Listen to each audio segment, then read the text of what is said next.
Long ago, in a weathered shed at the edge of the woods, there lived a little mouse named Gus. He wasn't quite like the other mice. While most were busy stealing crumbs, scampering about, and squeaking through the night, Gus found joy in different things.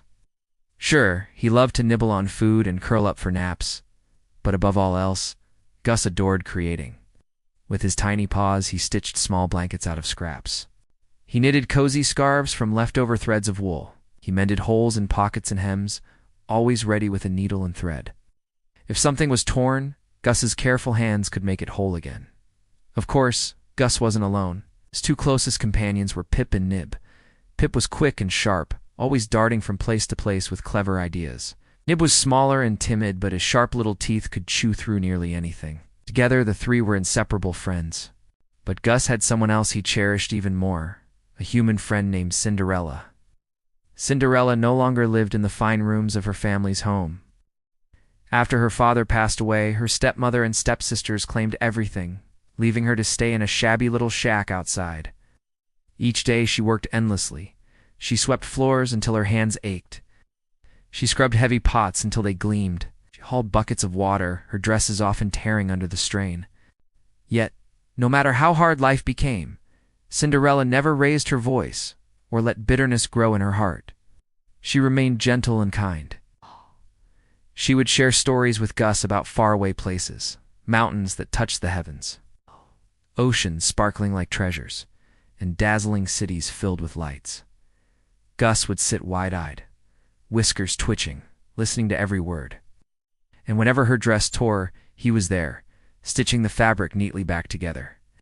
Gus's little home was special too. He slept inside one of Cinderella's old shoes, once her prettiest pair from childhood.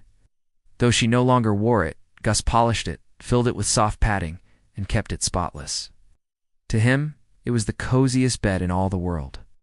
For a whole year, Gus carried a secret close to his heart. He had been carefully crafting a gift for his beloved friend, Cinderella, a brand new pair of slippers. Not just any slippers, but ones stitched from shimmering silver cloth he discovered in the attic.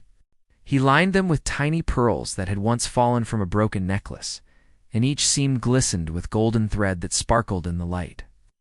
Every night, when silence filled the house, Gus worked diligently on his creation. At last, the slippers were almost complete. He planned to surprise Cinderella with them on her birthday. Then one morning, the town crier brought thrilling news. A royal ball was to be held at the palace. "Every young lady is invited," he announced. "The prince wishes to dance and choose his bride." The stepsisters shrieked with delight. New gowns, new shoes. "Oh, the prince will fall in love with us," they cheered, clapping their hands as they hurried off to order finery. Cinderella, watching quietly, whispered to Gus, "Wouldn't it be wonderful to go? Just once?"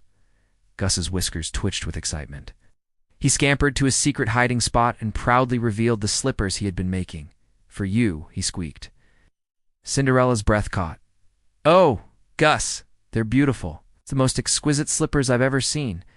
If only I could wear them to the ball." But before she could finish her thought, her stepsister burst angrily into the room. "So you think you'll go to the ball?" The stepsisters sneered. Who would want to see a girl dressed in rags? With that, they locked Cinderella away in her room. That evening, after the sisters had swept off in their carriage, Cinderella sat alone, tears running down her cheeks. Then suddenly, poof, her fairy godmother appeared before her. "You have remained kind and patient, dear child," the fairy said softly. "Tonight, you two shall go to the ball." With a graceful wave of her wand, Cinderella's torn, patched dress transformed into a gown of sparkling blue silk. Pumpkins outside became a gleaming golden carriage, and the little mice turned into proud horses. Yet one thing remained unchanged, the slippers Gus had lovingly sewn. The fairy godmother smiled knowingly. "These are already perfect, for they were made with love. Wear them proudly." She placed a gentle hand on Cinderella's shoulder. "But remember, my dear, the spell will last only until the final stroke of midnight. Once the clock strikes 12, everything will return to what it was." Cinderella nodded with gratitude, promising to be careful. And so, wearing Gus's handmade slippers, she set off for the palace. Gus, the ballroom sparkled with laughter, music, and light. But the moment Cinderella stepped inside, silence fell. Every eye turned toward her, and even the chandeliers seemed dim compared to her radiance. The prince, awestruck, bowed deeply and asked her to dance. They whirled together across the floor again and again, lost in the music, until the clock began to strike midnight. Panicked, Cinderella fled the palace, her gown flowing behind her as she raced down the grand staircase.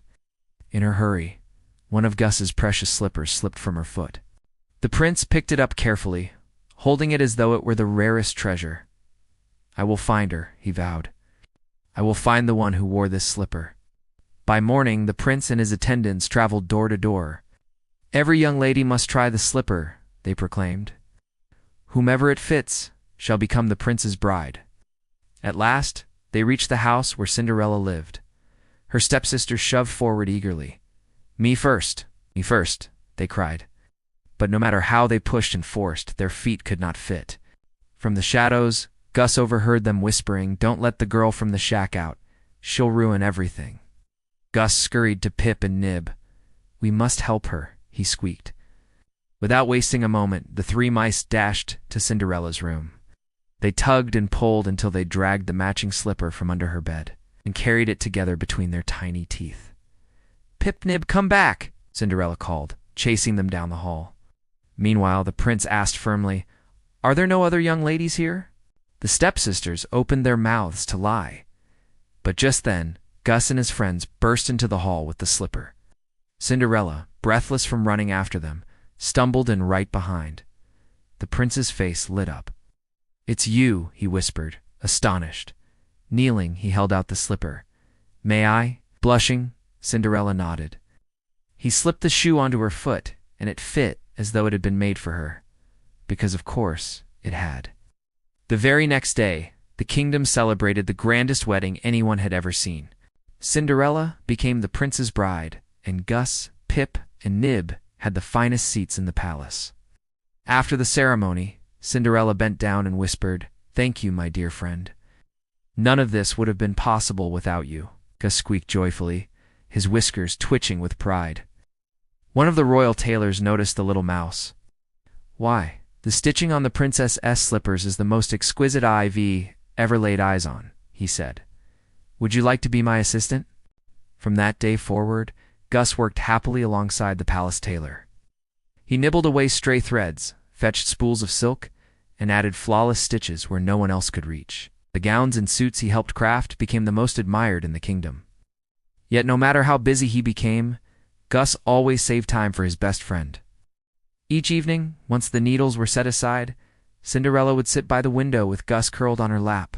She would share more stories of distant lands. And Gus, the little mouse with the big heart, would listen, dreaming of all the wonderful things yet to be created.